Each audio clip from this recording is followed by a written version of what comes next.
सृष्टि, आवाज़ आ रहा है? बताओ। हाँ, ठीक है, तो चलो स्टार्ट करते हैं। एक सेकंड, रिकॉर्डिंग स्टार्ट करती हूँ मैं। हाँ, स्टार्ट है। पूर्वेश ने शायद किया स्टार्ट है किया ना? रहेगा। हाँ, ओके, कूल। ठीक है। तो मैं स्क्रीन पर करता हूँ।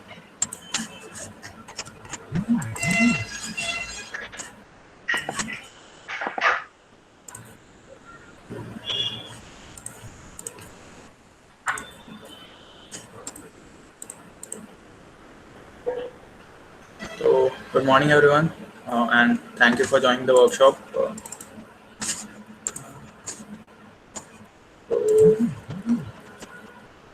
स्टार्ट करते हैं। तो हमारा ये 2 दिन का वर्कशॉप है। सो बेसिक वर्कशॉप ही है, मतलब कि कुछ ज़्यादा हाईफाई नहीं है, बिगनर फ्रेंडली है।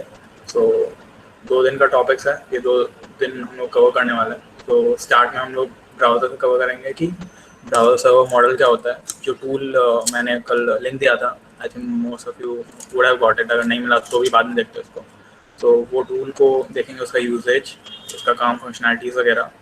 फिर आज 1-2 बग टाइप्स कवर करेंगे, एंड इन केस वो रह गए तो उनको कल कवर करेंगे बाकी के बग्स के साथ।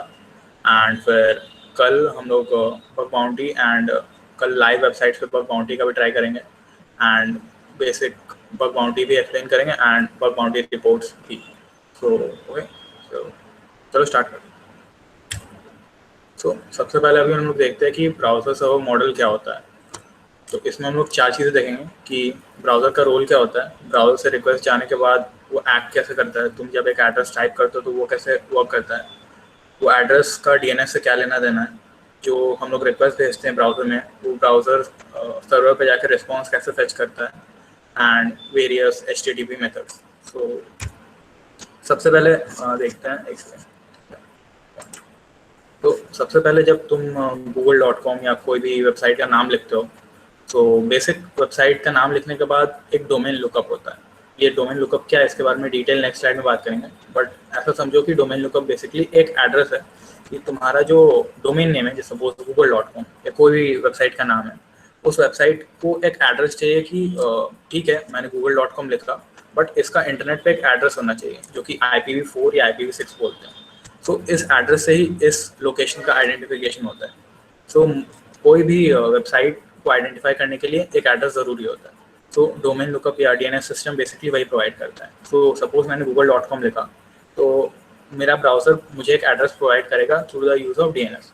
अब ये एड्रेस जब मुझे मिल गया, तब मेरा ब्राउज़र उस एड्रेस पे रिक्वेस्ट भेजेगा, एंड वो एड्रेस पे रिक्वेस्ट जाने के बाद वो रिक्वेस्ट डायरेक्टली उस सर्वर पे जाता है जो मैंने अभी बताया था, एज सपोज जो एड्रेस था। अभी वो एड्रेस जो है क्या कहता है, तो ये क्या हो गया इसका। ओके, सो ये पोर्शन हेड है ना, पता नहीं क्यों। ठीक है, तो सपोज जो भी हमारा सर्वर रहता है वो बेसिकली एक काइंड ऑफ एक कोड है, कोई भी प्रोग्रामिंग लैंग्वेज सपोज कर लो। अगर CMS रहेगा तो CMS जैसे वर्डप्रेस, जुमला या ड्रूपल, इसमें से कोई होगा। या फिर अगर बेसिकली एक लैंग्वेज बेस्ड है, या जैसे कि PHP है, नोड है, रूबी ऑन रेल्स है, तो उसका एक कोड चलेगा, एंड वो कोड बेसिकली हमारा एक सर्वर की तरह काम करेगा जो तुम्हें रिस्पॉन्स भेज रहा है, राइट। एंड वो एक डेटाबेस से कनेक्टेड होगा इन केस अगर वेबसाइट डायनामिक है, यूज़र डेटाबेस है, एंड वो सब चीज़ें हैं। तो अभी हमने डीएनएस का बात किया था कि एक एड्रेस लिखने पे उसका IP एड्रेस कैसे मिलता है, तो अभी इसका देखते हैं। सो बेसिकली जब तुमने अगर अपने ब्राउज़र में google.com लिखा या फिर एक कोई भी वेबसाइट का नाम लिखा, तो वो एक रिजॉल्वर के पास जाता है। तो बेसिकली रिजॉल्वर क्या होता है, एक सेकंड बताता हूँ व्हाइट बोर्ड से।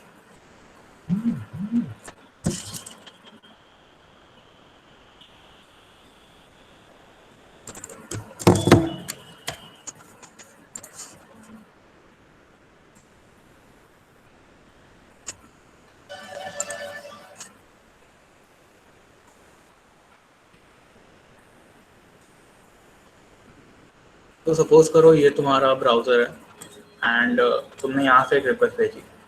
तो ये रिक्वेस्ट डायरेक्ट तुम्हारे ISP यानी कि तुम्हारे इंटरनेट सर्विस प्रोवाइडर के होते हुए एक रिजॉल्वर के पास जाती है। अब ये रिजॉल्वर बेसिकली हर ISP के पास होती है, या फिर ऐसा बोल लो कि हर वाईफाई या हर इंटरनेट प्रोवाइडर प्रोवाइड करता है।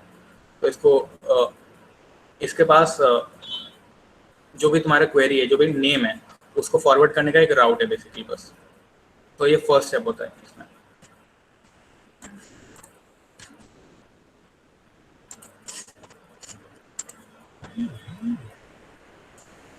तो फर्स्ट जो तुम्हारा आईएसपी से रिक्वेस्ट आता है वो एक रिजॉल्वर के पास आता है। अब रिजॉल्वर का दो काम होता है, या तो वो रिकर्सिव क्वेरी करे या इटरेटिव क्वेरी करे। ये दोनों क्या होता है इसके बारे में बात करते हैं, बट इसका काम यही है कि ये क्वेरी करेगा जो तुमने एड्रेस दिया है, जो example.com दिया है, इसका बस काम है कि मुझे बताना कि ये क्या है। तो अभी ये क्या करता है, ये अपना सबसे पहला रिक्वेस्ट एक रूट सर्वर को पास करेगा। अभी तुम सोचोगे कि रूट सर्वर क्या होता है। रूट सर्वर बेसिकली एक डिक्शनरी समझो या एक रिकॉर्ड सर्वर समझो, जो बहुत सारे रिकॉर्ड्स होल्ड करता है कि आगे के रिकॉर्ड्स कहाँ पे रहेंगे। एक इंडेक्स ही है बेसिकली। ये रिकॉर्ड्स बेसिकली नहीं रखेगा, बट ये सेट ऑफ रिकॉर्ड्स का एड्रेस रखेगा कि इतने सारे रिकॉर्ड में से ये रिकॉर्ड कहाँ पे होगा। तो total I think 13 root servers होते हैं जो पूरे वर्ल्ड में ग्लोबली फैले हुए हैं। सो वंस तुम्हारा रिक्वेस्ट एक रूट सर्वर को जाता है, तो देन नेक्स्ट ये क्वेरी रूट सर्वर बोलता है कि अच्छा अभी तुम्हारा एड्रेस अगर example.com है, तो example.com का इंडेक्स तुम्हें यहाँ मिलेगा। तो वो रूट सर्वर मुझे एक अलग TLD सर्वर का एड्रेस देता है। तो फिर रिजॉल्वर उस TLD सर्वर पर जाता है। अभी TLD server basically top level domains होते हैं, जैसे कि .com हो गया, .in हो गया एंड कुछ कुछ। तो इसका रिकॉर्ड यहाँ पे होता है। तो सपोज अगर google.com है तो इसका रिकॉर्ड यहाँ पे होगा, क्योंकि .com is a top level domain. So ये रिकॉर्ड मुझे google.com से मैचिंग एड्रेस भेज देगा, ठीक है। एंड ये मुझे उसका एड्रेस फर्स्टली नहीं भेजेगा, उसका नेम सर्वर अथॉरिटी भेजेगा कि मुझे मेरे पास जो नेम सर्वर है इस एड्रेस से मैचिंग, वो मैं तुम्हें बता दूंगा। तो ये TLD सर्वर मुझे वो एड्रेस राउट देगा एंड फिर मैं उस एड्रेस को रिक्वेस्ट कर सकता हूँ। तो बेसिक DNS फंक्शन यही है। इन डेप्थ एक्चुअली DNS थोड़ा कॉम्प्लिकेटेड है, तो मैंने बस एक ओवरव्यू दिया कि ये काम कैसे करता है। तो जब तुम्हें एक एड्रेस मिल जाएगा तो ब्राउज़र तुम्हारा जो रहता है वो खुद का एक कैश रखता है एंड एक OS लेवल भी कैश रहता है कि इतने टाइम तक मेरे पास example.com का एड्रेस का रिकॉर्ड रहेगा। एंड उस टाइम के बाद मैं फिर से ये क्वेरी रन करूँगा कि DNS में जाके मुझे एक एड्रेस का लोकेशन बताओ। एंड जब ये लोकेशन रिजॉल्व होगा, सपोज तुमने एक नया डोमेन खरीदा, राइट, तो उसको रजिस्टर होने में इतना टाइम क्यों लगता है, कभी कभी तुम्हारे मन में डाउट होगा। तो बेसिकली वही होता है कि वो टॉप लेवल अगर डोमेन है या फिर कोई भी डोमेन है, तो उसका रिकॉर्ड सारे DNS सिस्टम मतलब कि रूट लेवल सर्वर एंड पूरे ग्लोब में फैलने को टाइम लगता है। तो इसीलिए कभी भी तुम अगर कोई नया डोमेन खरीदो तो उसको टाइम लगता है इन केस ऑफ रजिस्ट्रेशन। तो ये बेसिकली एक स्क्रीनशॉट है जो अभी हम लोग टूल यूज़ करेंगे उससे। ये बेसिकली दिखाने के लिए कि जब तुम एक रिक्वेस्ट भेजते हो तो रिस्पांस कैसे आता है। तो यहाँ पे एक बेसिकली रिक्वेस्ट है गेट मेथड है। हमारा होस्ट अपना कॉलेज का वेबसाइट I2IT है। तो यहाँ पे बेसिकली मैं दिखाना ये चाहता हूँ कि जब मैंने एक रिक्वेस्ट भेजा, जब मैंने ब्राउज़र में टाइप किया कि मैंने ये टाइप किया, तो बेसिकली बिहाइंड द सीन क्या हो रहा है। तो सपोज जब मैंने ये टाइप किया तो एक ऐसी गेट रिक्वेस्ट गई कि इस होस्ट पे मुझे एक गेट रिक्वेस्ट मारनी है एंड फिर जो सर्वर रहेगा मेरा वो मुझे एक HTML रिस्पॉन्स भेज देगा। अभी ये रिस्पॉन्स पेज में बेसिकली क्या होता है, तुम्हारे पास HTML CSS और जावास्क्रिप्ट की फाइल रहेगी। अब बेसिक अंडरस्टैंडिंग तो तुम्हें होगी, अगर नहीं है तो मैं बता देता हूँ कि HTML बेसिकली पेज के फंक्शनैलिटी बताता है, CSS उसकी स्टाइलिंग रहता है एंड स्क्रिप्ट उस फंक्शनैलिटी को कैसे रेंडर करना है। सो यहाँ पे तुम टैग्स दे सकते होगे कि एक स्क्रिप्ट टैग्स हैं, CSS टैग्स हैं, बहुत सारे टैग्स हैं। तो बेसिक ये सब चीज़ें लोड हो रही है अपने वेबसाइट का रिक्वेस्ट मारने पर, राइट। अभी बात करते हैं कि अपना HTTP मेथड्स, वर्ब्स एंड इस चीज़ें के बारे में। तो इसके बारे में डिटेल एंड अच्छे से समझ में आएगा हमारे टूल के साथ। तो आई थिंक अगर चैट में तुम लोग बता दो तुम्हारे पास वो टूल है या नहीं, मतलब इन केस बस चेक करने के लिए। अभी सबके पास टूल है ना, राइट? वो बॉब फ्रूट जो था।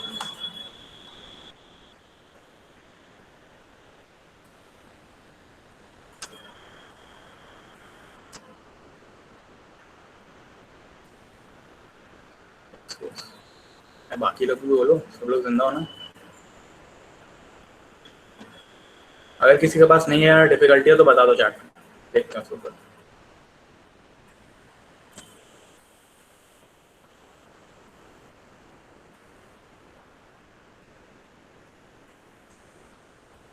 ठीक है, तो सब लोग अपना वर्कसूट ऑन कर लो, डायरेक्ट लाइव ही देखते हैं।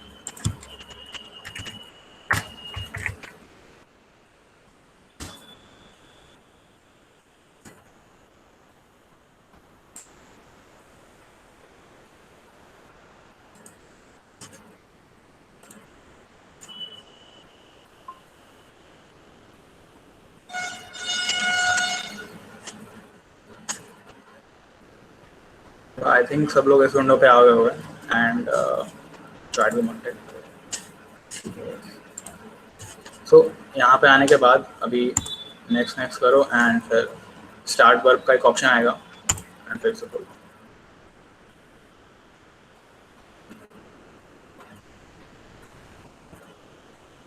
सो बेसिकली वर्कसूट क्या है कि एक प्रॉक्सी टूल है। तो तुम्हारा जो भी ट्रैफिक होता है, कि अगर तुम्हें मॉनिटर करना है कि जो मैं रिक्वेस्ट भेज रहा हूँ वो रिक्वेस्ट क्या जा रहा है, कैसे जा रहा है, उसमें क्या क्या चीज़ें हैं, एंड फिर उस चीज़ों को मैनिपुलेट कर सकते हैं थ्रू द वर्कसूट। सो सबका खुल गया है, वर्कसूट खुला हुआ है। ठीक है, ठीक है।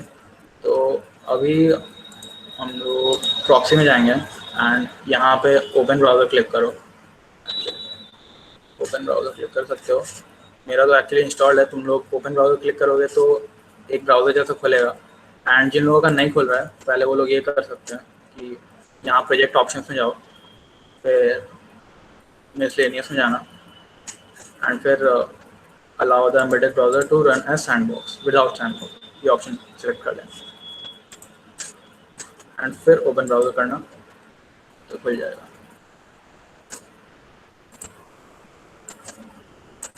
तो ऐसा साइट का एक ब्राउज़र खोलना चाहिए। खुल गया होगा तो बता दो।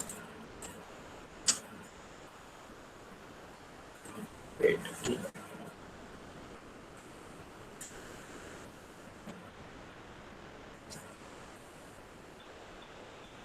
सबका ये वाला विंडो खुल गया ना अभी? ये और ये तो ब्राउज़र वाले चीज़ें हो गए सबके।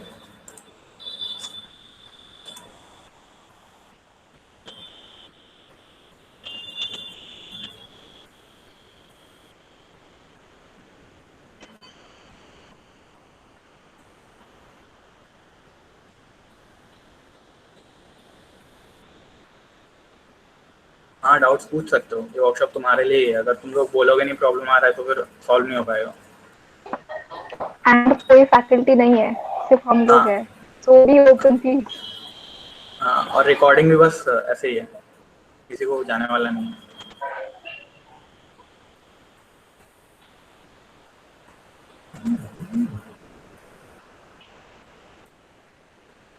वाह, क्या बोल रहा है यार।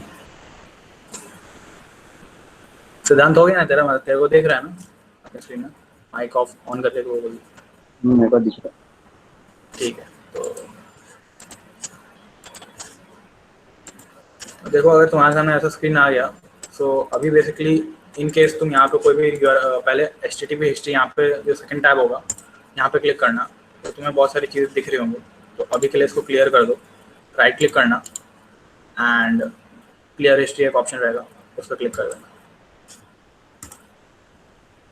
तो अभी एग्जांपल लेते हैं, google.com लेते हैं।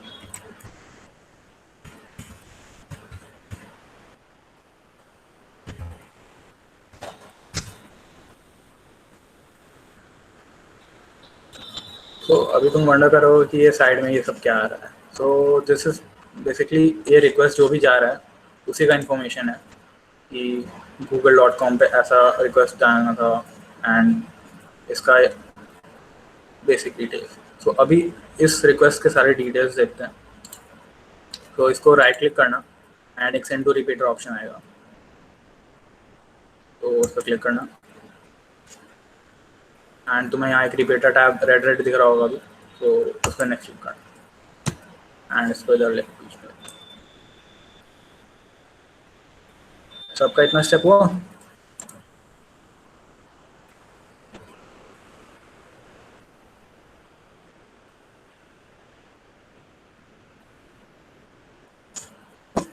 Yes, no?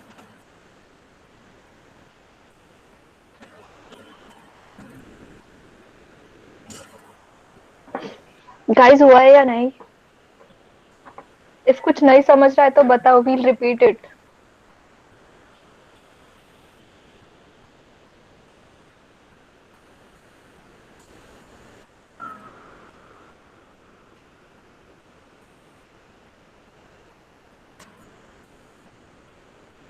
ठीक है, तो तुम्हारे में प्रॉक्सी आ रहा होगा, राइट? तो प्रॉक्सी बेसिकली जो रिक्वेस्ट था उसका हिस्ट्री बता रहा है, ये HTTP हिस्ट्री उस प्रॉक्सी का रिक्वेस्ट की हिस्ट्री बता रहा है कि क्या क्या रिक्वेस्ट है। तो हमें अभी एक डिटेल देखना है कि एक रिक्वेस्ट में क्या है, तो उसको हम देखने के लिए एक पर्टिकुलर रिक्वेस्ट को पिक करने वाला है। सो ये रिक्वेस्ट है, तो मुझे इसको अगर देखना है तो मैं रिपीटर टैब में इसको डालना चाहूँगा। तो रिपीटर बेसिकली एक रिक्वेस्ट को फिर से रिपीट करने के लिए एक टैब है। तो अगर रिपीट करना है तो कोई भी रिक्वेस्ट ले लो, कोई भी, ठीक है, फर्क नहीं पड़ता। एंड इसमें राइट क्लिक करो and send to repeater option पे क्लिक करना, तो हमारा रिपीटर टैब में चला जाएगा वो रिक्वेस्ट। ठीक है, तो ये बताना ये स्टेप हुआ। ओके, ठीक है। तो जो हमारा ये रिक्वेस्ट है ना, सबसे पहले तो हम मेथड डिफाइन करते हैं कि कौन सा मेथड है। सपोज HTTP में बहुत सारे मेथड होते हैं, 7 मेथड होते हैं अराउंड।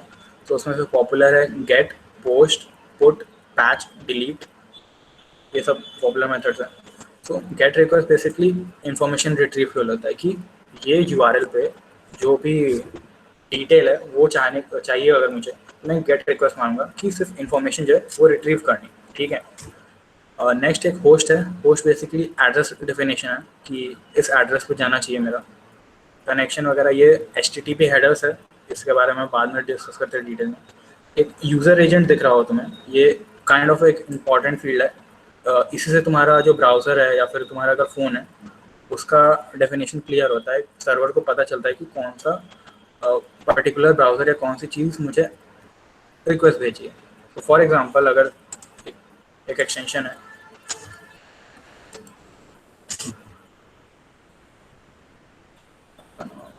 USB पर राइट, एक एक्सटेंशन अभी डाउनलोड करते हैं, ये मैं लिंक चैट में दे दूंगा।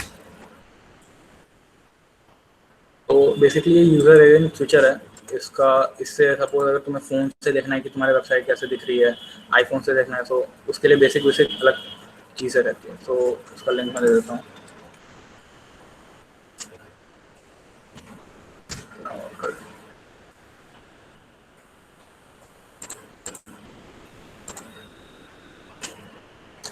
तो इसको ऐड कर लेना।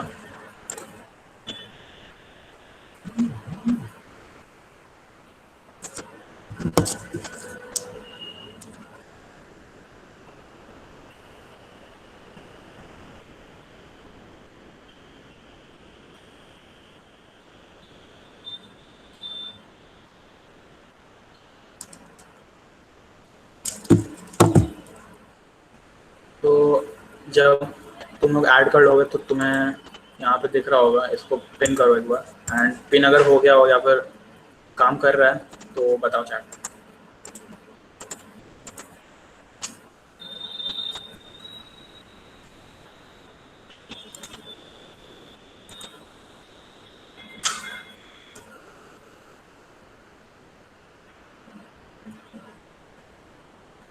इंस्टॉल हो गया सबका एक्सटेंशन?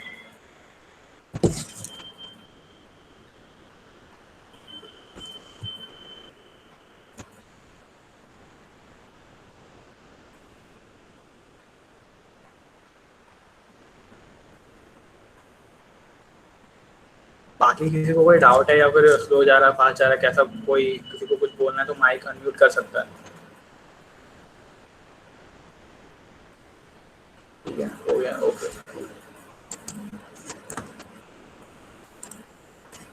तो अभी यूज़र एजेंट पे पर्टिकुलर ये यूज़र एजेंट को क्लिक करो। एंड अभी सपोज एंड्रॉयड लेते, राइट? एंड्रॉयड पे जाना एंड किटकैट है तो इसको सिलेक्ट कर लो, तो देखोगे तुम्हारा एंड्रॉयड दिख रहा है, चेंज हो गया। बट अभी इसको कंफर्म करने के लिए रिक्वेस्ट में देखते हैं।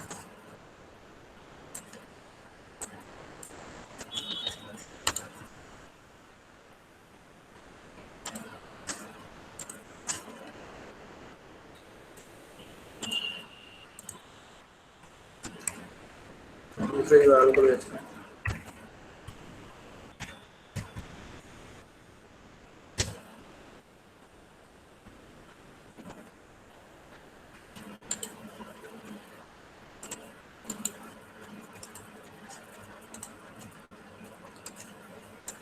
तो अभी यहाँ पे तुम्हें दिख रहा होगा कि यूज़र एजेंट एंड्रॉयड हो गया। तो यूज़र एजेंट का फंक्शनैलिटी यही है कि वो सर्वर को बताए कि इनकमिंग ब्राउज़र क्या है, या फिर रिक्वेस्ट जो आ रही है वो कैसे आ रही है, किस ऑरिजिन से आ रहा है। ठीक है, तो ये रिक्वेस्ट के कुछ चीज़ें हैं। एंड रिक्वेस्ट में एक बहुत मेजर पार्ट है जो, हाँ यहाँ पे देख सकते हो। तो सपोज ये रिक्वेस्ट में एक एडिशनल चीज़ दिख रही होगी तुम्हें, cookie. So cookie is basically a kind of your identity to the browser, to the website.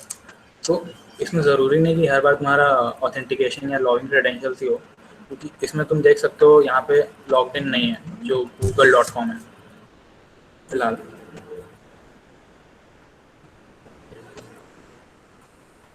तो google.com में अभी मेरा लॉग्ड इन नहीं है क्योंकि कम्प्लीटली इनकॉग्निटो मोड है। ठीक है, बट इसके फिर भी कुछ कुछ कुकीज़ है, राइट।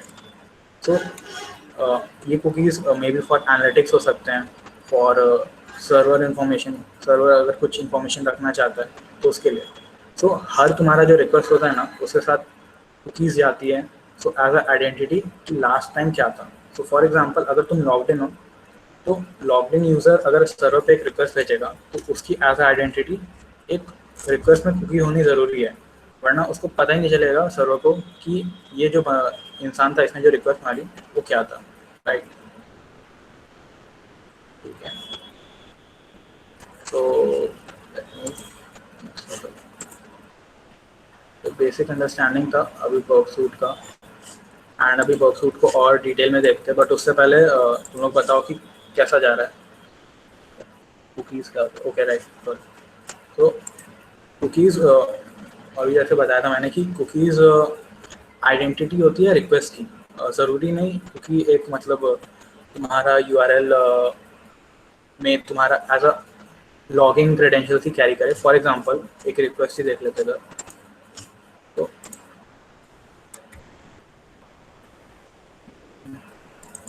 गुड एग्जांपल क्या हुआ है,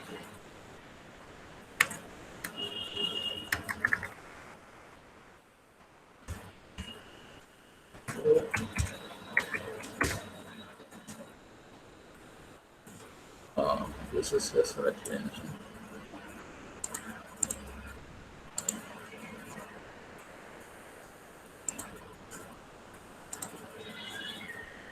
तो अभी इन केस मेरा यूज़र एजेंट ऐसा है, इसलिए ये व्यू भी अजीब दिख रहा है क्योंकि ये मोबाइल व्यू है एंड मैं उसको डेस्कटॉप पे लोड कर रहा हूँ।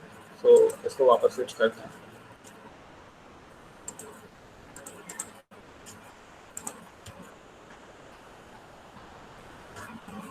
अभी भी चेंज होगा। तो ये एग्जांपल बस कुकी के लिए, कि कुकी की अंडरस्टैंडिंग के लिए कि एक रिक्वेस्ट में कुकी क्या होता है एंड उसका वैल्यू है।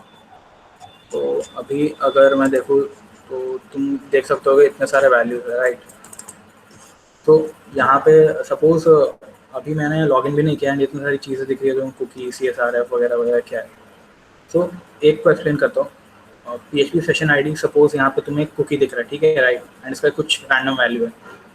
तो बेसिकली इसका फंक्शनैलिटी क्या है कि सपोज अभी तुम लॉग्ड इन नहीं हो, बट तुम सपोज किसी चीज़ पे क्लिक करोगे एंड अगर एक ई-कॉमर्स वेबसाइट होती तो तुम उसका ऐड कार्ट करते हो, राइट।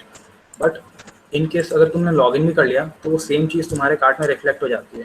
वो क्यों होती है? क्योंकि वो कुकी वो सेशन आईडी तुम्हारे नेक्स्ट रिक्वेस्ट में भी मैच हो जाती है। सो बिकॉज ऑफ दैट तुम्हारा एक आइडेंटिटी है। तो कुकी बेसिकली हर रिक्वेस्ट की आइडेंटिटी होती है कि उसमें क्या क्या वेरिएबल्स के वैल्यूज़ हैं। एंड यहाँ पे बहुत सारी अलग अलग चीज़ें तुम्हें दिख रही होंगी जिनका शायद अभी कुछ समझ में नहीं आया होगा क्या है। बट ये सब चीज़ें सर्वर के लिए रिक्वायर्ड है, मतलब सर्वर एज आइडेंटिटी चाहता है कि ये चीज़ें रहे मेरे रिक्वेस्ट में, वरना वो रिजेक्ट कर देगा उस रिक्वेस्ट को, राइट। तो क्लियर हुआ कुकी क्या था? ठीक है, तो अभी वर्कसूट को ही देखते हैं कि वर्कसूट क्या है और इसकी सारी चीज़ें देखेंगे, ठीक है। तो अभी हमने जोमेटो खोला था, राइट। तो जोमेटो के थ्रू ही वर्कसूट को थोड़ा और एक्सप्लोर करते हैं। तो क्लियर कर देना सब लोग, अगर जोमेटो या फिर कोई भी वेबसाइट खोलना चाहते हो तो खोल सकते हो, बट ये एक्सप्लेनेशन के लिए अच्छा रहेगा।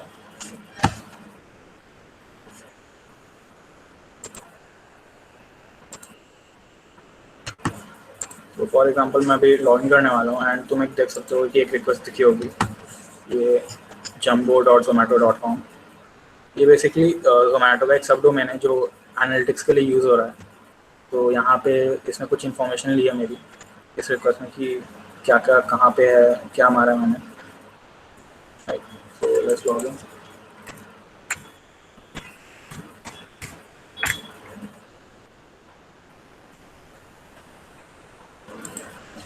सो एज यू कैन सी, जब मैंने अपना नंबर डाला तो एक रिक्वेस्ट गई जोमेटो को, एक वेब ब्राउज हॉट लॉगिन पे, एंड एक post request. So post request basically एक चीज़ क्रिएट कर रहा है, एक OTP क्रिएशन मेथड को इन्वोक कर रहा है। एंड देख सकते हो कि मुझसे सिर्फ फ़ोन नंबर मांगा था, बट इस रिक्वेस्ट में एडिशनल चीज़ें भी हैं, राइट। एंड जैसे मैंने ये रिक्वेस्ट किया तो सर्वर ने भी एक रिस्पॉन्स भेजा, OTP सेंड सक्सेसफुली, ठीक है। बट तुम वंडर कर रहे होगे कि तुम्हें ये रिस्पॉन्स ऐसा क्यों नहीं दिखा, राइट। तो उसका एक सिंपल आंसर है कि पेज का खुद का जावास्क्रिप्ट CSS था जिसने इस रिस्पॉन्स को लोड किया वैसे। तो अभी जो ये रिक्वेस्ट गई, ये बेसिकली API के थ्रू टॉक कर रही है। API बेसिकली API समझाने के लिए ऐसा समझो कि API इंटरफेस दिखाता है in the form of JSON, right. इसके बारे में API भी तुम्हें एक्सप्लेन करूँगा मैं थोड़े टाइम, बट फिलहाल के लिए अभी देखते हैं कि ये जो OTP आया ये वर्क कैसे कर रहा है, मतलब सर्वर साइड पर अभी जो OTP एंटर करूँगा मैं वो कैसे काम करेगा।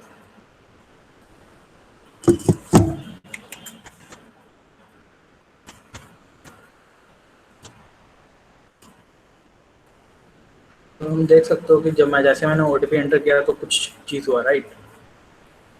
तो एक और रिक्वेस्ट गई विद माई OTP एंड वो OTP सेंड होने के बाद बहुत सारा मैसेज आ गया। ये सब इस रिक्वेस्ट को देखते हैं। तो OTP सेंड होने के बाद मेरे अकाउंट का एक लॉगिन हैश, एक मेटा डेटा एंड कुछ इन्फॉर्मेशन आ गया, राइट। एंड अभी भी ये प्रॉपर्ली लॉग्ड इन नहीं है। तो ये बेसिकली हो रहा है API के थ्रू कि मैंने एक रिक्वेस्ट भेजा अपना OTP के साथ एंड API सर्वर ने रिस्पॉन्ड किया विद सम इंफॉर्मेशन। तो अभी फिर से ईमेल वेरिफिकेशन गया एंड फिर से एक रिक्वेस्ट देख सकते हो तुम कि उसी हैश को यूज़ करके जो हमारे प्रीवियस रिक्वेस्ट में था, ये वाला जो हैश था, ये हैश को यूज़ करके एक नया रिक्वेस्ट भेजा गया है टू वेरीफाई कि जो यूज़र लॉग्ड इन है वो सही यूज़र है या नहीं, राइट।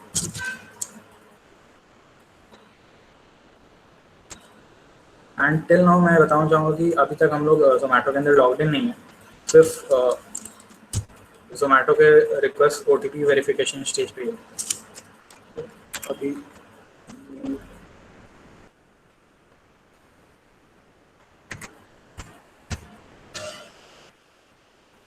देख सकते हो कि इसमें इनवैलिड बोला।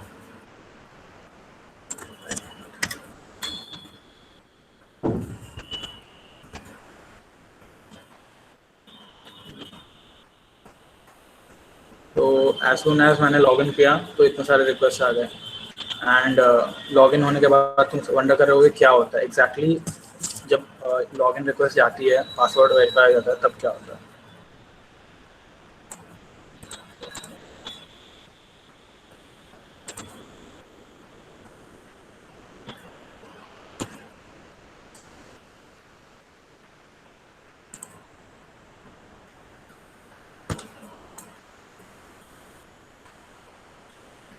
तो यहाँ पे मेरा रिक्वेस्ट था, जो सही रिक्वेस्ट था जिसमें सही टोकन था, वो टोकन जैसे ही भेजा मैंने तो उस टोकन के भेजते ही जो सर्वर था उसने एपीआई से वापस रिस्पॉन्ड किया कि इस यूज़र का लॉगिन ये है, इसके क्रेडेंशियल्स ये है, एंड फिर मुझे रीडायरेक्ट वापस कर दिया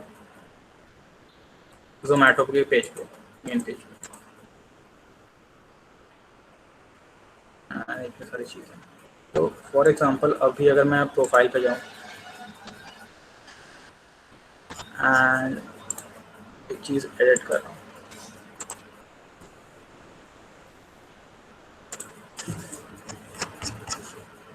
तो यहाँ पे कुछ भी होता है किसी भी, एंड इसको मैं अपडेट दे रहा हूँ।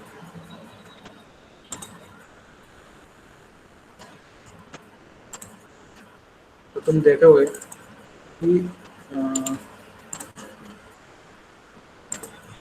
जो मेरा ये रिक्वेस्ट था इसमें बहुत सारे वेरिएबल्स आ गए एंड बहुत सारी चीज़ें आ गई एडिशनली, एंड लास्ट टाइम से भी ज़्यादा कुकीज़ हैं। तो यहाँ पे भी बेसिकली मेरा आइडेंटिफिकेशन अगर कुकी एक्ट कर रहा है, बट जो मैंने रिक्वेस्ट भेजी थी वो एज अ फॉर्म जनरेट जब हुई तो वो रिक्वेस्ट में ऐसे दिखती है, जो हमने फॉर्म भरा था तो फॉर्म रिक्वेस्ट में ऐसा जा रहा है, एंड भेजने के बाद, सेंड करने के बाद वो एपीआई ने उसको वेरीफाई कर लिया। सो अभी बॉक्सूट को एक्सप्लोर करते हैं कि बॉक्सूट जो है इसमें इतने सारे ऑप्शंस क्या क्या है। तो फॉरेन अटैकर जो भी हैकर है उसके लिए क्या क्या चीज़ें काम करेगी। तो जोमेटो का एग्जांपल लेते हैं, एंड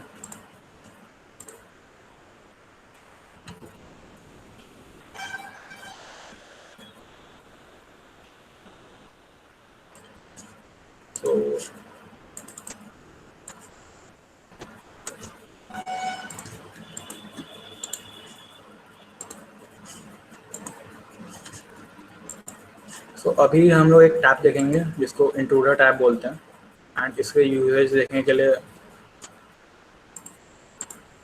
एक रिक्वेस्ट है तो नॉर्मल सा, ठीक है, एंड यहाँ पे फ़ोन नंबर एंटर कर। अभी जैसे लास्ट टाइम हुआ था हमने एक वन टाइम पासवर्ड रिक्वेस्ट किया था, ठीक है। तो अभी इस रिक्वेस्ट को भेजते हैं। तो यहाँ पे तुम देख सकते हो रिक्वेस्ट भेजा एंड एक ओटीपी है। तो अभी यहाँ एक रैंडम कोई भी फॉल्स वैल्यू भेजते हैं, ये था, एंड इसको मैं इंट्रूडर में भेजूँगा, सेंड टू इंट्रूडर।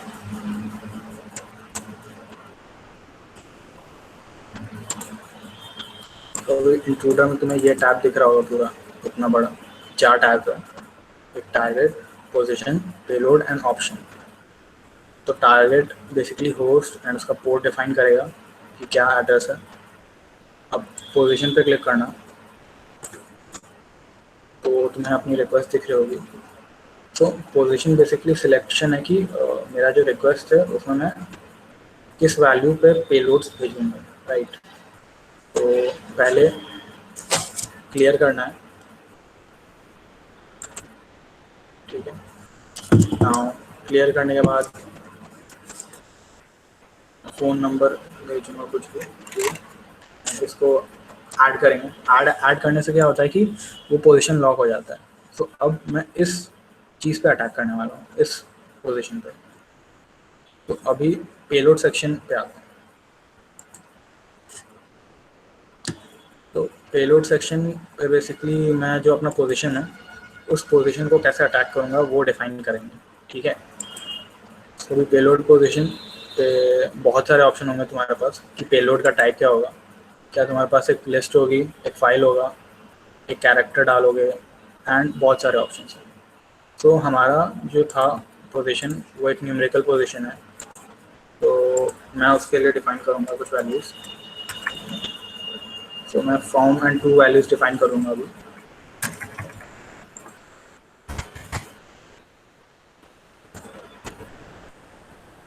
तो यहाँ पे पेलोड्स डालने से नंबर न्यूमेरिकल पेलोड से ऑटोमेटिकली जनरेट होते हैं, एंड एज सून एज मैं इसको रन करूँगा, start attack as an run. But उससे पहले ऑप्शंस को बताता हूँ। सो ऑप्शंस इज बेसिकली जो तुम्हारा रिक्वेस्ट है उसकी डेफिनेशन होती है कि उसमें क्या क्या होना चाहिए।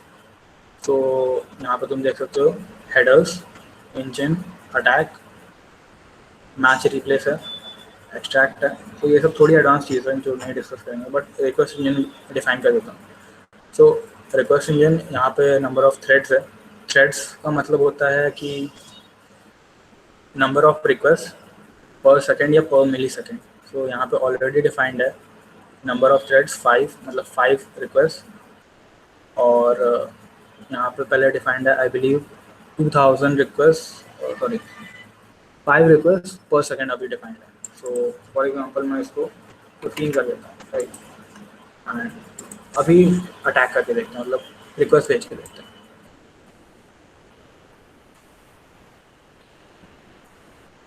सो इसने इतने सारी चीज़ें भेज दी, राइट। सो अभी देखते हैं।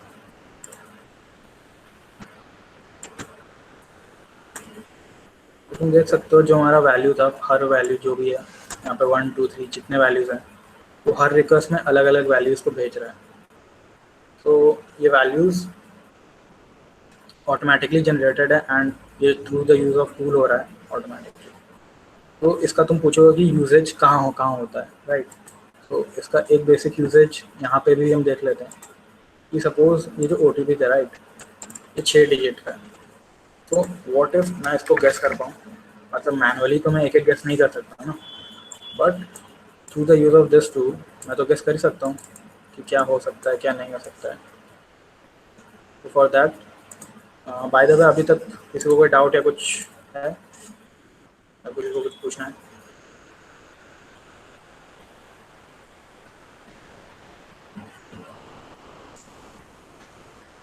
हाँ नहीं कुछ।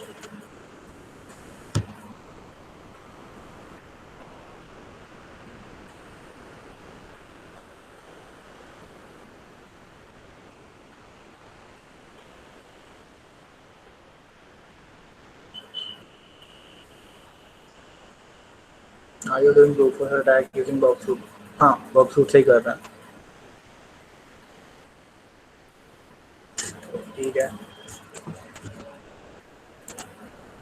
सो अभी सपोज मुझे गेस करना है तो मैं क्या कर सकता हूँ कि अभी तो एक रॉन्ग एंटर किया, ठीक है, एंड एक रॉन्ग OTP एंटर करने के बाद मुझे एक कोड मिला, राइट। सो मैं यही कोड को इंट्रूडर में भेजूँगा। इंट्रूडर अभी यहाँ पे इसका पोजीशन था, तो इसको पहले क्लियर करेंगे सारे पोजीशंस को। सारे पोजीशंस क्लियर करने के बाद मुझे OTP पे पर्टिकुलरली अटैक करना है एंड उसको ऐड करना है। अभी देख सकते हो हमारे जो OTP है वो 6 कैरेक्टर्स का है, राइट।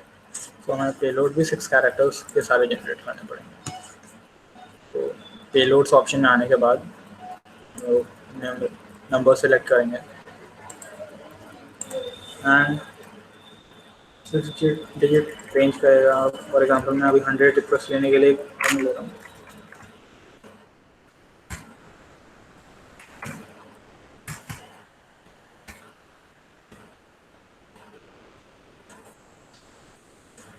अभी 123 है बिकॉज वो जल्दी दिखेगा कितने नंबर ऑफ पेलोड्स हैं एंड अटैक करेंगे।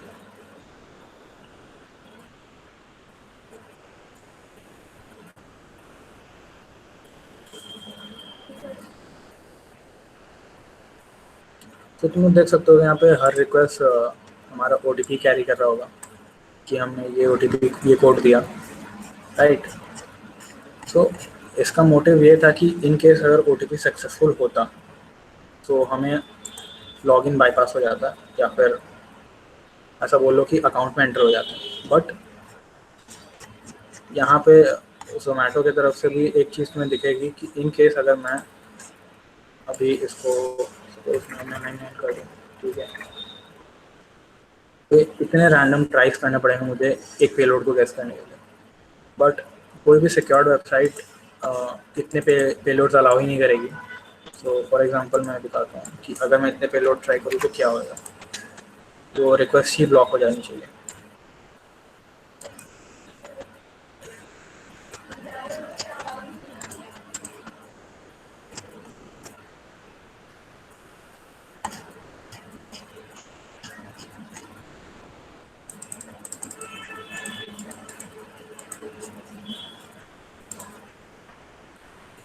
तो एज यू कैन सी कि एक मैसेज आया मुझे कितने नंबर ऑफ ट्राइज के बाद कि you have exhausted maximum number of tries.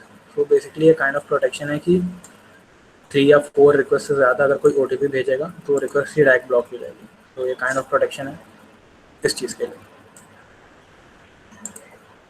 तो ये बेसिकली रोल था इंट्रूडर का। रिपीटर हमने अभी भी देखा कि कोई भी रिक्वेस्ट को वापस से रिपीट करना है। तो फॉर एग्जांपल मेरा ये रिक्वेस्ट था, मुझे इसमें नेम चेंज करना है, तो मैं इसमें नेम चेंज करके उस रिक्वेस्ट को अगेन भेजूंगा तो हो जाएगा, बट यहाँ पे नहीं जाएगा क्योंकि आई थिंक कुकीज़ एक्सपायर हो गई थी, तो मे भी नहीं जाएगा। हाँ, एक्सेस डिनाइड बता रहा है क्योंकि कुकीज़ है ही नहीं, वो आइडेंटिटी है ही नहीं अभी मेरी, बिकॉज मैंने लॉग आउट किया था। तो रिपीटर का काम ये है। अब इसमें से एक बहुत इंटरेस्टिंग चीज़ है डिकोडर। सो सब लोग डिकोडर टैब पे आ जाओ। डिकोडर का बेसिकली काम ये है कि जो भी तुम्हारा इनपुट है या फिर तुम जो भी चीज़ करना चाहते हो उसका फॉर्म अलग करना। फॉर एग्जांपल अभी मैं अपना करता हूँ, राइट। तो अभी मेरे पास लेफ्ट राइट साइड में ऑप्शन दिख रहे हैं डिकोड, एनकोड, हैश, ठीक है। फॉर एग्जांपल मुझे इसका एनकोडेड वैल्यू चाहिए इन base64 में।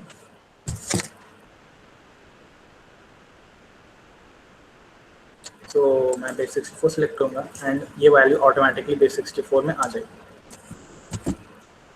नेक्स्ट अभी सेम वैल्यू अगर मुझे वापस base64 से कन्वर्ट करनी है तो मैं इसको डिकोड वैल्यू चूज़ करूँ, डिकोड दिस इन base64, तो ये वापस डिकोड हो गया। एंड सिमिलरली इसमें और भी बहुत ऑप्शन है, जैसे URL, HTML, base64, binary, octal and बहुत अलग यूजेज है। सो ये डिकोड एनकोड का फंक्शनैलिटी करता है। इसके अलावा हैशेस भी हमारे पास। So hash is basically salting algorithm, जो भी तुम्हारा इनपुट है उसको अलग तरीके से सॉल्ट करके एंड उसका वैल्यू चेंज करना। फॉर एग्जांपल SHA1 अगर मैं इस पर करूँ तो इसका ये वैल्यू आएगा, राइट। तो वर्कसूट के और भी कई यूजेज हैं एंड उसका यूजेज थोड़ा एडवांस है जो हम लोग अभी कवर नहीं करेंगे। तो फिलहाल के लिए वर्कसूट के यही यूजेजेस हैं, ठीक है। तो हमारा पार्ट 1 अभी हम लोग कवर कर लिया एंड पार्ट 1 ब्रेक के बाद लेंगे। सो टिल देन अगर तुम्हारा कोई डाउट हो तो अभी पूछ लो। अभी से 5 या 10 मिनट के लिए ब्रेक लेंगे थोड़ा।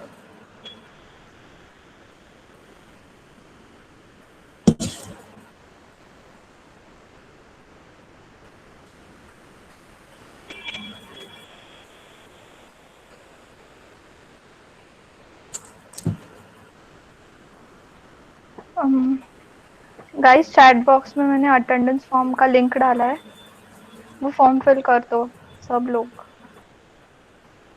जल्दी।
अभी ऐसे 5 मिनट का ब्रेक है, सो हम लोग 12 या 12:05 को वापस मिलते हैं। टिल देन अगर तुम्हें ब्रेक लेना तो ले सकते हो, ठीक है। तो सी यू एट 12।